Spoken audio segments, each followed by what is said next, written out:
This represents a major shift in the NHL as a report from Elliot Friedman confirms that after an incredibly disappointing end to the season, Brendan Shanahan has been granted permission to speak to a new team in the New York Islanders. And this does not just represent a shift in management for the Leafs into a new generation, but also for the New York Islanders with the #1 overall pick and a completely new management team coming in. We have to dive in to the exact report from Brendan Shanahan and how his legacy will be felt in Toronto and what his impact could very well look like with this new look New York Islanders team. There is a lot we got to dive into on this episode of Hat Trick HQ and some huge implications going forward for both these franchises. But before we do, quick reminder, guys, most of you watching, almost 90% are not subscribed. We have the latest NHL news from all your favorite teams here on the channel, and it's completely free to hit that button down below. We're so close to 16,000, I think like 50 subs away, so thank you so much for tuning in. Mark, let's just start here with the report. Elliot Friedman came out and said it. He confirmed it, permission requested and granted for the New York Islanders to speak to Brendan Shanahan. Now, we know the Islanders are already in the midst of their new GM search. Ken Holland was one of their top candidates, but he went out to LA. Right now, Mark Bergevin and Matthew Darche will each be getting a second interview, and Jarmo Kekalainen's also considered a candidate, also per Elliot Friedman. And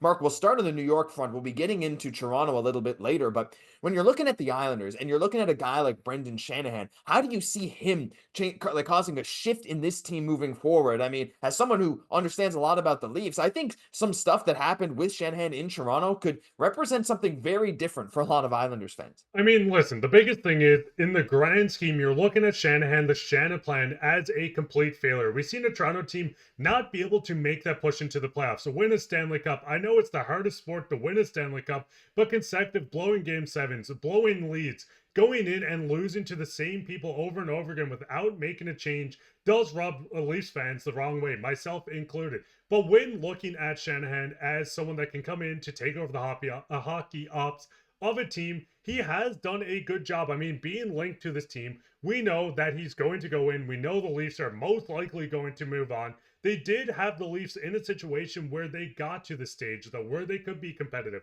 winning the President's Trophy, continuously getting into the playoffs. It doesn't paint the story that, yes, obviously you're not winning at this point, but the Islanders do have an interesting team, a semi-young and a semi-old team, the defensive core. Lou Lamoriello kind of left them in shambles, in my opinion, a former Leafs general manager as well. But the big thing with Shanahan coming in, he's going to right the ship. That's the big thing to look at this. You could fire him in 2 to 3 years, but the biggest thing Islanders fans need to take from this is how he's going to make this team and how he's going to change the team from what seems like a team that's getting the first overall pick to at least someone that's contending to make the playoffs.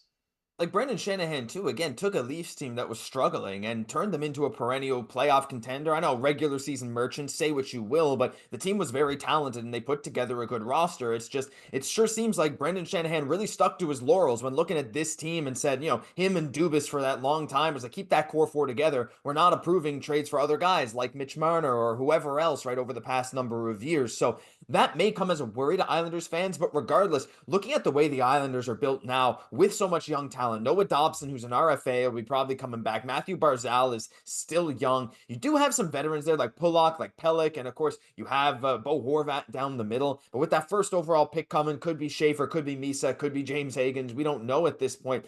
And another prospect like Callum Ritchie coming in from that Brock Nelson trade. The Islanders have lots of draft capital. They have some really good young players, Mark. And if you're an Islanders fan looking at this hiring or potential, again, it's not confirmed yet. They're just speaking to him. But if you're taking after the Leafs and what the Shanna plan was there, do you think this could indicate maybe more of a rebuild-centric thing? Because this team, I feel like, is not that far from the playoffs, though after this year, it is pretty tough. It's a very competitive Eastern Conference, and I think if you're the Islanders and you see all these other teams who were ahead of you even getting better, I don't know if just going out and getting one or two more big pieces is the move, especially when you have so many young guys. And I think that might even align better with what Shanahan's past has indicated. I mean, the big thing is we know Shanahan's going to go and get his core. It's not going to be the core four, but he's going to have his core players that he thinks work. But I do think, depending on the general manager they bring in, is going to be a big dictation in this. We're going to see someone like Mark Bergevin come in. Maybe he wants to go in and make this more of a quick retool. He's going to have a lot to say, but I do think the general manager with the owner, with Shanahan, are all going to have to come together. It's probably going to happen in these interviews and figure out the direction they're going in. If Shanahan wants to rebuild, the owners want to continue pushing. He can't override this, but he can almost override the general manager coming in, kind of like we seen during his Toronto days, the reports of Mitch Marner almost being traded by Kyle Dubas or Nylander almost being traded, when he kept them in the contention when they should have retooled, and that kind of sent the Leafs into a spiral, which had them in the point of 9 straight seasons where they failed to reach the semifinal round in any of them. Yeah, and it feels like there's this I don't know pipeline now from Toronto to New York with Lou Lamoriello and now potentially Brendan Shanahan. And look, there's a lot of talk there, but leave your thoughts about the Islanders situation. But look, you made a good point about the Leafs now. What happens from here on out? Because Shanahan and Dubas and all the people involved in building this Leafs team up that has now culminated in what I think fans are finally considering almost the final failure for this team before something big changes. Look, Shanahan's gone. There's talk of even more being gone. And when you're looking at this from the Leafs perspective, yes, this represents a culture shift, but where do they go from here now? We know there's a lot of talk about the ownership, right? The ownership coming in and making a bigger stamp on the team than they ever did before, where Keith Pelly, look, this gives his chance to put his first biggest stamp on the Leafs since becoming MLSE president in April 2024. He decided against making any management changes following a first round loss to the Bruins because of how little time he had on the job. He spoke highly of Shanahan. But moving forward, Mark, I mean, there's a lot of indications now, some interesting MLSE stuff going on, Bell sharing or selling their shares, maybe more control even coming into the ownership group and taking over this kind of roster, going with potentially no president like they had with Shanahan. I think I don't know if this is a good or a bad sign. It's something different, but I guess it's just yet to be seen. What do you think? Like, just potentially moving on from Shanahan and maybe not even bringing anyone in to replace him. To me, that's almost a wild thought, you know? I mean, I think the biggest thing, there's three outcomes that's going to happen. Shanahan comes back, which let's be real here, that's not happening at this point. Pelly has made it very clear he wants this to be a competitive team. I mean, ownership wants to get sales through in the regular season, but playoff is extra money in their pockets. They want to go on deep runs. They want to continue being in that position. We know he's taking over, and I think the second option is maybe even him stepping in as the president of hockey operations. So there's not three mouths that have to go through every trade. It wouldn't be Brad Treliving looking at Shanahan to get approved and him looking at Pelly to get approved on this. It would just be a straight Brad Treliving picks up the phone, goes upstairs, talks to Pelly. That is it. You get that done.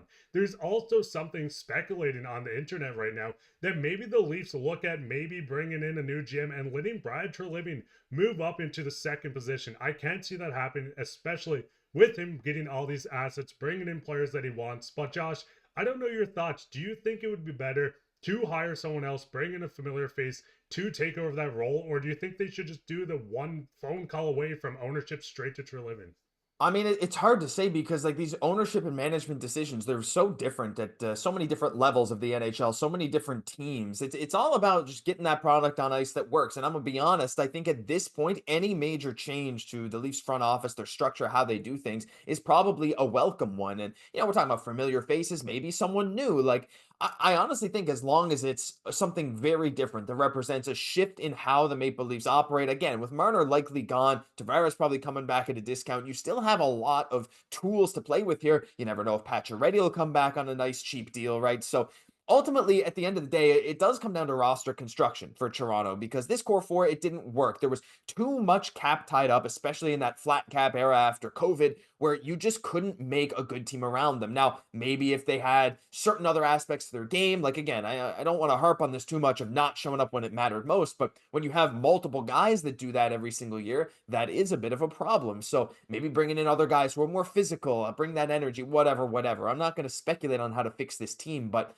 having an ownership group that is not afraid to take, I think, more risks with getting your star players might be a welcome one. But we got to hear from you guys down below. What do you think about this whole saga? The whole NHL, the Eastern Conference, has taken a major shift, and I can't wait to see what's coming up next. But that'll do it for this episode of Hat Trick HQ. And if you enjoyed, leave a subscribe down below, completely free. We're so close to 16,000. Thank you so much for supporting us every single day. I'm Josh Gosse, my co-host, Mark Pye. We'll catch you in the next one.